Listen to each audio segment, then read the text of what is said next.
Saya ingin sampaikan bahwa sampai dengan hari ini telah diketemukan 2 korban dalam bentuk jenazah dan dengan body part total ada 9 pack. Nah, ya.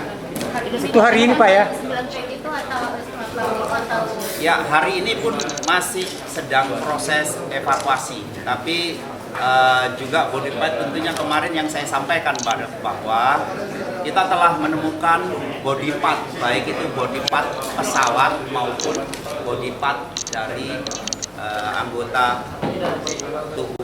Jadi itu yang untuk kita sampaikan kepada teman-teman.